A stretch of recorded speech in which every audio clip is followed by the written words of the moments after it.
Now, the issue that's very important and that I'm going to leave you with before I speak about a few projects that we're going to start in the next few days is really, it's all about values.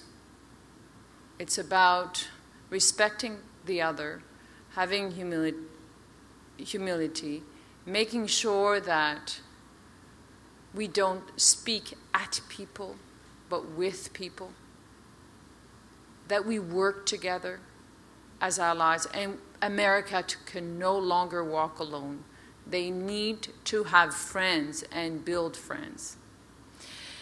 So, of the projects that we are going to be developing, we have the LINK project, which was spoken about a few hours ago.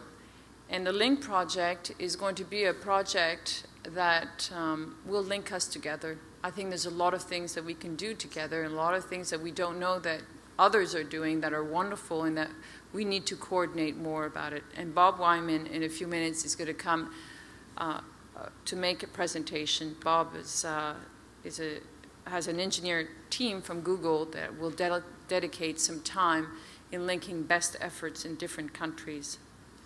Another project that we have that we're going to launch this week is the International Fund to Promote Culture of China and Tibet. What we saw in the last year has been really bad.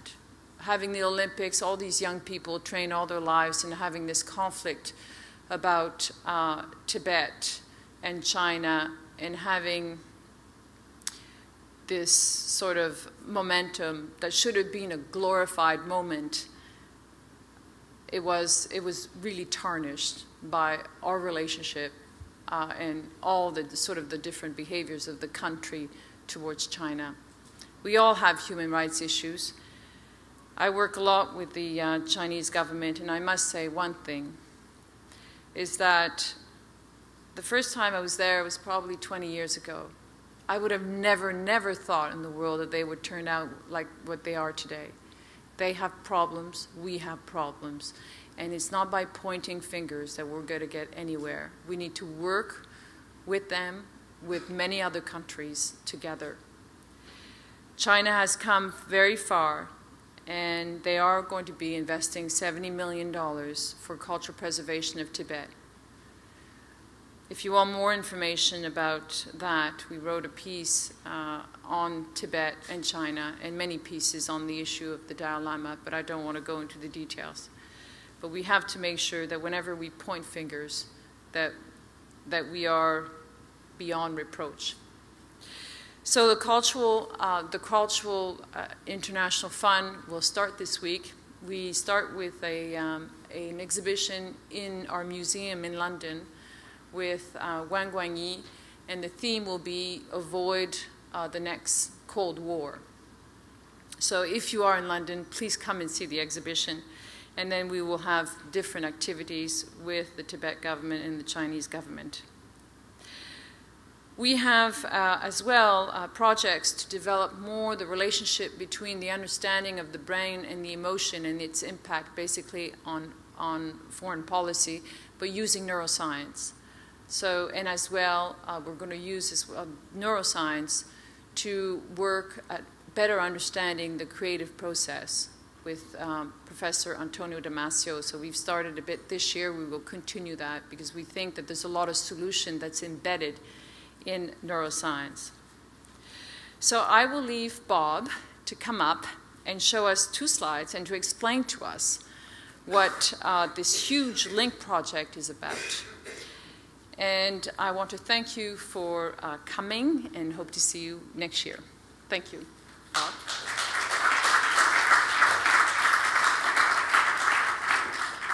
I know it's late in the day, so I'll keep this quick. First, let me just say I've spent, of course, most of my career being both in the commercial sector and also in the nonprofit sector. And I always find it almost shocking to move, say, from working at the office to, say, going and doing some work with a nonprofit. And in part, it's because of the tremendous difference in the amount of information in the environment around us. In the commercial world, I think we are always benefiting from a tremendous information infrastructure. We always can find out very quickly, because there are many people motivated to tell us who our competitors are, who our potential partners are, what are the best practices of others, what has worked for other people, what is not. Every newspaper you read, hundreds, thousands of websites all have this information on them. But the minute you get into the nonprofit world, you're in a very strange and bizarre world. Essentially, there is very little in terms of information infrastructure that allows people in the nonprofit or the NGO world to share information, to even discover who else is in their area, who they might partner with, what has worked in the past and what hasn't. It relies primarily these days on connections between individuals, and that can be pure happenstance. The result is there's a lot of duplication, there are a lot of tremendous opportunities that are lost, and a lot of it, I think, is simply because we haven't established the information infrastructure for sharing in that industry. And infrastructure in an industry is, of course, just as important as infrastructure in a country. So, very briefly, some of the things we'll be doing, starting in just a couple weeks, we'll be working hard to try to build that information infrastructure through the LINK project. There'll be some obvious things, a searchable database which collects as much information as we can find about the nonprofits and the related organizations that can contribute to the kinds of changes I think we want to see, as well as begin to aggregate comments on nonprofits and begin to try to build up a forum for vibrant discussion about the various organizations, what works and what doesn't work. Primarily, most importantly, what we'll probably work on, though, is what you see there is a rather cryptic technical line suggesting what we need are schemas. Essentially, we need ways to encode information in such a way that the information is very easy for many different organizations to share and to trade information back and forth, essentially to take what today are many, many small sites, each of which has excellent information in one area or another, and find a way through common schemas and common information technologies for sharing that information to build essentially an inter-database of links between the organizations.